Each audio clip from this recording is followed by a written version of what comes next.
Well, I think you really have only to watch the last day of campaign appearances by both of them, by Vice President Harris and by former President Trump, to see what the case is for voting for Harris.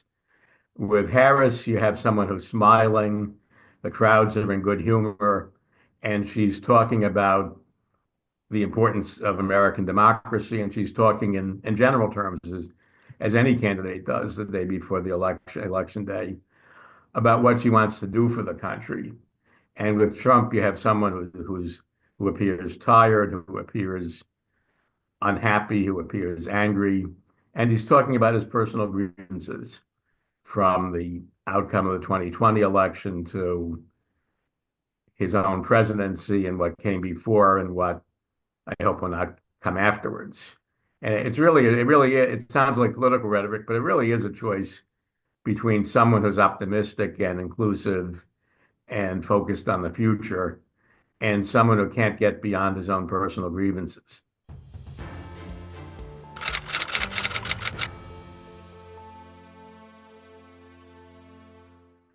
Well, it means that one more door has been opened.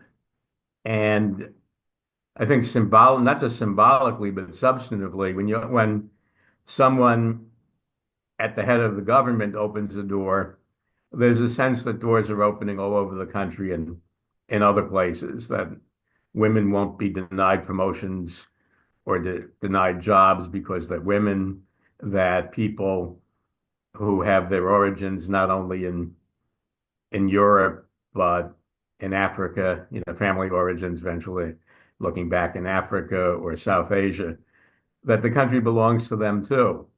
And there's just a historic process of opening doors. Before 1960, every president of the United States had been a Protestant. And then in 1960, we elected John F. Kennedy, who was the first Catholic to serve as president. As it happens, Joe Biden is only the second Catholic to serve as president. In 2008, we elected Barack Obama, who was the first African American to serve as president. And with Kamala Harris, we'll have the second African American, the first person with South Asian ancestry, and perhaps most important of all, the first woman.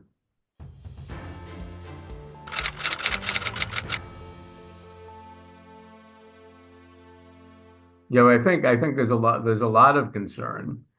I think the difference is that at that time he was a sitting president. Now he's a former president.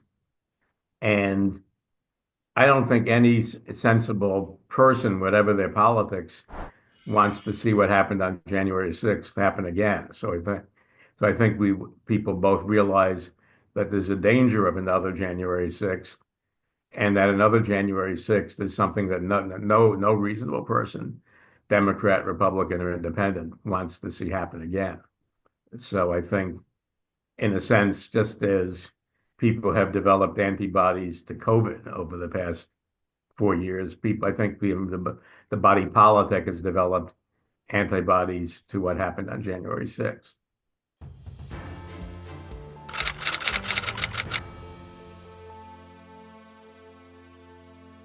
But I think people should realize, as we've realized really after, I think, almost every presidential election, except going way back 1860 when Abraham Lincoln won and then the southern states seceded and there was a civil war. I think we should recognize that we vote differently, but we're all Americans. We all have a stake in the system.